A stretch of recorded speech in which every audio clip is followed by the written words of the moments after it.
When it comes to nostalgia, there are very few things in this world that make me feel, oh yes, quite like Pokemon. Ever since I got my very first copy of Fire Red, Pokemon was just there. The franchise followed me throughout my life, and no matter what I was doing, I always had some mainline Pokemon game to fall back to. And now that I'm a full-grown man-child itching to play these games, there's just a huge disconnect. The game that I want to play looks like this, and then the game that's out looks like this. Now, I'm not here to dunk on modern Pokemon. That video has been done 5,000 times, and like it's an obvious statement like, oh, Pokemon isn't the same as it once was. I'm here to help you find the best possible way to re-experience and dive back into the original Pokemon games that we all fell in love with. Because every single person that I know that loves Pokemon always hits a point in their life, whether it's multiple times or at least just once,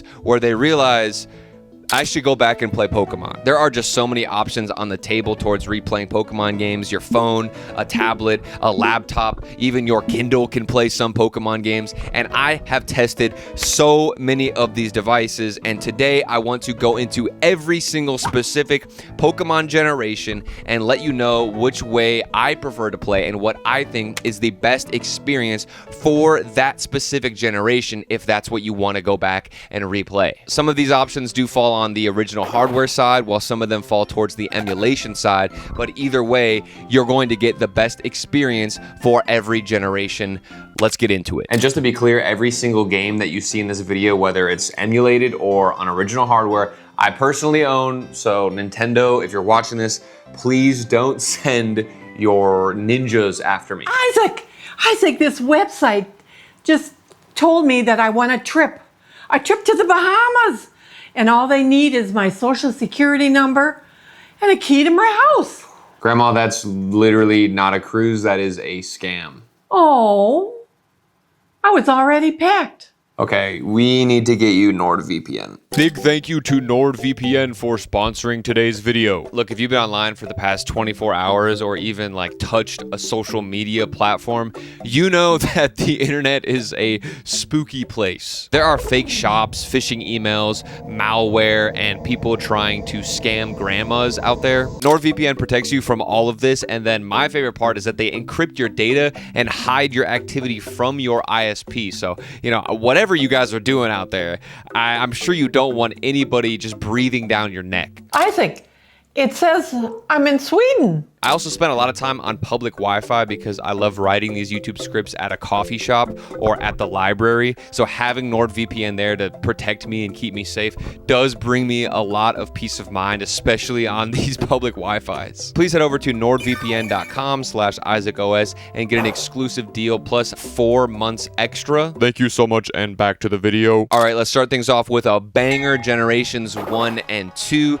These games, of course, released on the original Game Boy and the Game Boy Color, which are older than even I am. Pokemon proved that it was here to stay, but the hardware that it was released on definitely was not. For the first 2 generations, you're going to want to skip over original hardware altogether because I just think it doesn't even come close to that threshold of enjoyable in the modern age. I mean, these screens, unless you had some type of nostalgia with them as a kid and you really want to relive that, it's just not worth it. There is an exception with the Game Boy Color. I still think the Color is like one of the best handhelds you could bring to play outdoors. So if you're somebody who finds yourself in a hammock outside in like direct sunlight a lot, I could actually see a use case for the Game Boy Color, but anything else I think will be pretty rough. My go-to device for Gen 1 and Gen 2 is absolutely the Retroid Pocket Classic. Right off the bat, you can see how this is literally just a modernized Game Boy. I mean, it matches the figure and the kind of chunkiness of it, but brings you a brand new, super fat, super chunky OLED screen right on the top here. You've got the Game Boy aesthetic now without the eye strain, and a massive upgrade on the display, alongside some really fantastic controls. The classic Retroid clicky D-pad and the buttons here on the right side are probably some of my favorite here for a vertical handheld. The aspect ratio on this thing is 31:27, which isn't the exact same as the original Game Boy and Game Boy Color, which was 10:9, but I find that with the high resolution and pixel density of the Retroid Pocket Classic, you can stretch it out and it doesn't even make a difference. Like, you're not even going to notice it once it fills up the entire screen, and it's still going to run Game Boy and Game Boy Color games beautifully. And thanks to RetroArch, we can enable shaders and give the pixels a crispier look, or try and replicate the original Game Boy glow with the orange colors, as well as the motion blur and the way the pixels move around the screen. It's wild to me how close we can get to original hardware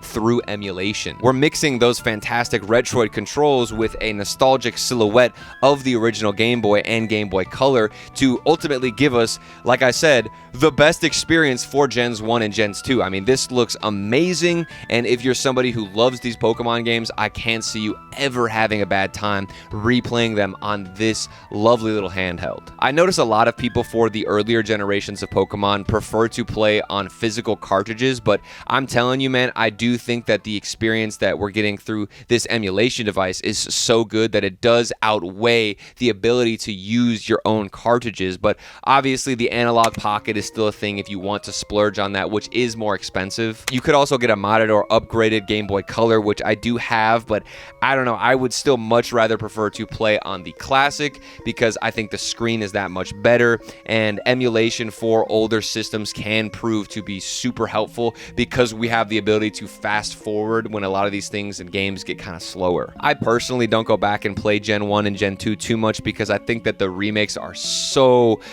good here. I mean, Pokemon Heart Gold and Fire Red are absolute slappers, especially with the inclusion of the Gen 3 style graphics. I love it so much, and that's a perfect segue now that we can dive into the lovely world that is Generation 3 Pokemon. And a lot of people I've talked to, whether they're around my age, which is 25, 26, or they're in their 30s or even in their 40s, a lot of people end up going back to replay retro Pokemon, and they start with this generation. ROM hacks are even made mostly out of either Fire Red or Pokemon Emerald and share this similar GBA aesthetic, which means that this is quite literally the foundation of retro Pokemon. And because of that, we want to find an experience that's almost perfect. The GBA was surprisingly comfortable even for today's standards, but my goodness, the screen was just abysmal because of that reflective LCD and no backlight. We were just struggling. The SP model came along and fixed a lot of these issues, especially with the AGS 101. That screen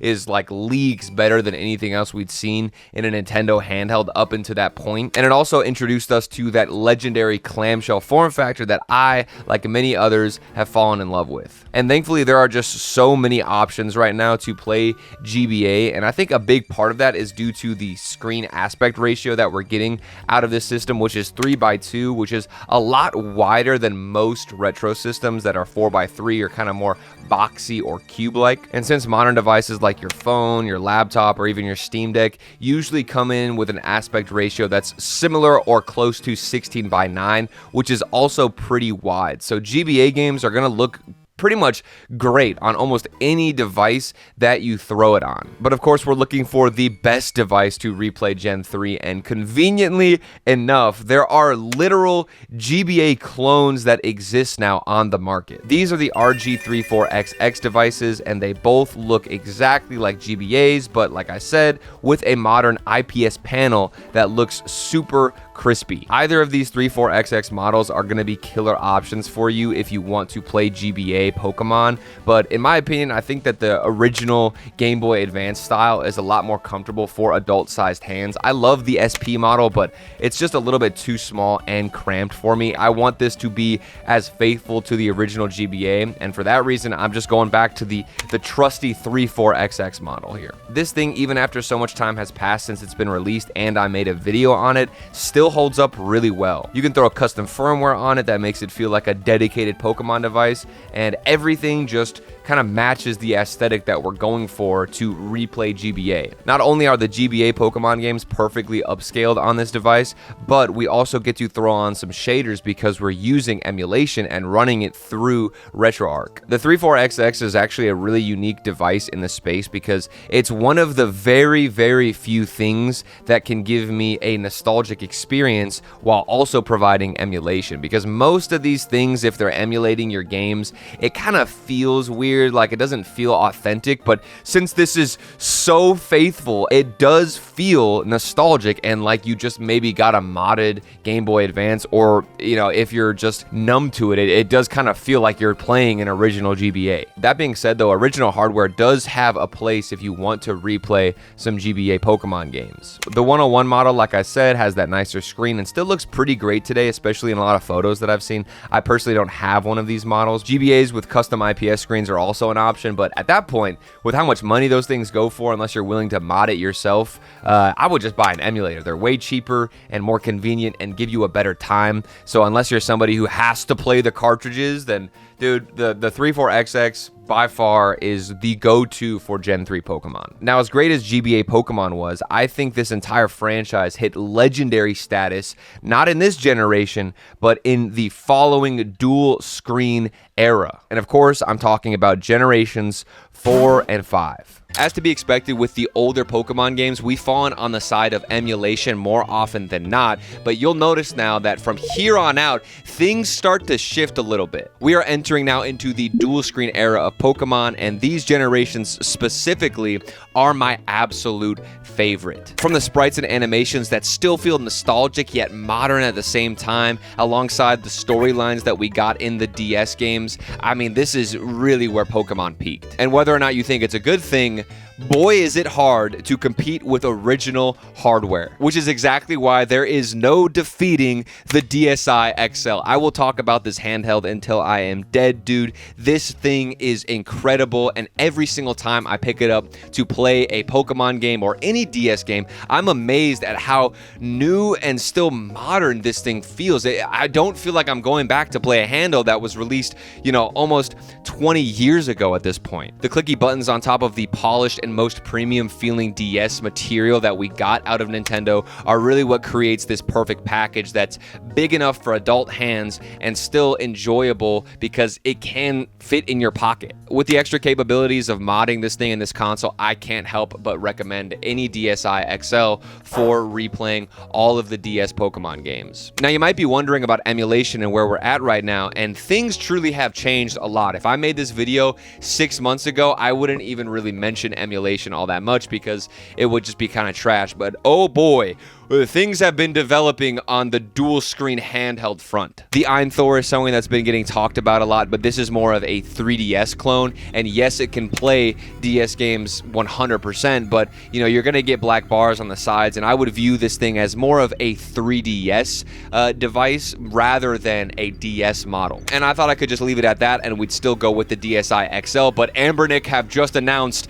that they are quite literally doing exactly what they did to the GBA, but now with the DS. They are cloning this thing and recreating it for 2025. So they have just announced an Anbernic DS model that looks just like the DS Lite that came in the same exact colors. I haven't tried this device yet. Hopefully I'll get a review unit or I'll just end up buying one so I can see if it really does compete with the DSi XL. But regardless, I say all of this just to prove that the DS era, while it is my favorite, also has fantastic options for us to revisit and dive back into the Pokemon catalog. There truly is just no losing here, and if you get a DSi XL or try out this new Anbernic model, which I'm assuming is going to be great, we are eating good, my friends. And last but not least, we've got the final generations here for the retro Pokemon, which is 6 and 7 that were released on the 3DS. These games were our first real taste of 3D Pokemon, and from my eyes, they're the best 3D Pokemon we've ever gotten besides, the GameCube era 3D Pokemon. I love those games so much, but when it comes to modern Pokemon that's trying to give you a mainline experience in a 3D way. I definitely think that X and Y, Omega Ruby, Alpha Sapphire, Sun and Moon, these games hit that sweet balance of keeping the charm and spirit of the older generations while opening up a whole new world of design with 3D in a handheld. And while I hold these games in relatively high regard when it comes to the hardware of the 3DS, not so much. It all comes down, of course, to that cursed top screen that I always mention, which is pretty washed out, dim. Even the IPS panels are just okay. Every time I try to capture gameplay footage and I compare it to any modern handheld, it's just night and day, and I will continue to take a dump on the 3DS top screen because I feel like, you know, there's some people who buy 3DSs and are like, oh man, I'm so excited to replay or to even start playing 3DS games, and then they're so disappointed when they look at the screen. But maybe it's just me. This is why when it comes to replaying these Pokemon 3DS games, I personally would lean towards the side of emulation. On something like the Retroid Flip 2, which only has one screen, the 3DS Pokemon titles look beautiful, upscaled 4 times, buttery smooth, and crispy in a way that the original hardware could only dream of. But the only problem is that the dual screen setup is super clunky and does not translate perfectly. It's not unplayable, but you've got to like swap the screens, and you know, it's still a headache, and it's just annoying. There is the dual screen add-on for the Retroid devices like the Mini, which I have made a video on, and it's super awkward to set up, but once it's up and running, it does do the job well, but it's still super clunky. And this is the problem with 3DS that we've just been running into for years and years and years at this point. It's like, do you go with original hardware, which is kind of, it doesn't look that good, or do you go with modern hardware, which looks good, but then just feels definitely like you're emulating, and it's very, very cold, and there's no nostalgia tied to it whatsoever. Like I said before, I do like the emulation side of the 3DS Pokemon games, but I think most people would benefit and have the best experience just on original hardware, because I'm assuming that most of you are not nearly as picky as me, so original hardware with that top screen should be just fine and will still give you a fantastic experience. But on the horizon, we can actually see a device that is on its way to fix this weird dilemma with the 3DS, and that device's name is, of course, the Ayn Thor. This might actually give us that sweet spot between modern emulation and nostalgic design that we discussed earlier with the RG34XX that looks just like a GBA, but now we've got that same version in a 3DS. But since this isn't in the public's hands yet and it hasn't been out for too long, I kind of feel hesitant to just recommend this and tell somebody to spend $250+, which is about the same as original hardware for the 3DS. So I wanted to bring this up. Okay, so my pre-order for the Ayn Thor actually did just come in. It's right here. It's taken me a while to get the video out because this is not a review unit. I had to spend my own money on this thing that I get from this channel. So if you're watching this video, the only reason I'm able to continue making these types of videos is because you watch them. I would not be able to do this without your help, so thank you so much for being here. The next video will be about the Ayn Thor, and we can do a deep dive. But that being said, I still think that the 3DS original hardware is going to be hard to beat. It's still one of Nintendo's best handhelds ever that has a beautiful design, a solid build, and of course one of the prettiest game libraries that we've seen out of Nintendo. If you can look past that dim top screen and ignore the urges to buy the newer Ayn Thor, which might be a risk right now because it hasn't been out for too long, this is hands down the best way to experience the 3DS Pokemon generation today. Now, there are tons of devices out there that I could have mentioned that would have competed great with almost every single thing that I mentioned in this video, from the budget options like the Magic X040 for DS or the Trim UI Brick to the I need to take out a second mortgage expensive options like the Neo DSs or the Pocket DMG. But from my own experience and my massive collection of handhelds, I have tried to pick out the ones that won't necessarily destroy your wallet, but will also give you an almost identical and perfect experience that I have enjoyed personally. I really do believe that all of the devices I mentioned today will be a fantastic experience for whichever generation that you have the most nostalgia for, and I hope that when you play on these things, you feel just like a kid again, but you know, playing in a new, shinier way, or you're just reliving on original hardware. Retro Pokemon, for a lot of people, myself included, is like the gateway drug that gets you into retro gaming and lets you dive deep into all of this emulation emulation, because the craving to go back and play older Pokemon games is such a strong feeling. And the best part is that all of these retro Pokemon games still hold up so well and are just as exciting from my experience to replay as they were when I was a kid. And with the endless world of Pokemon ROM hacks and fan projects, I genuinely believe we will be playing retro-styled Pokemon games for our entire lives. Like, we're gonna be in the nursing homes, like, nurse, come here quick, nurse, I caught a shiny. Routine work when nobody see it, but I ain't feel the stress, I know it's meant to be. 30 beats, I'm on a killing spree, I made every song in my discography. Yeah, that's every cent, every dollar, I ain't tryna listen to a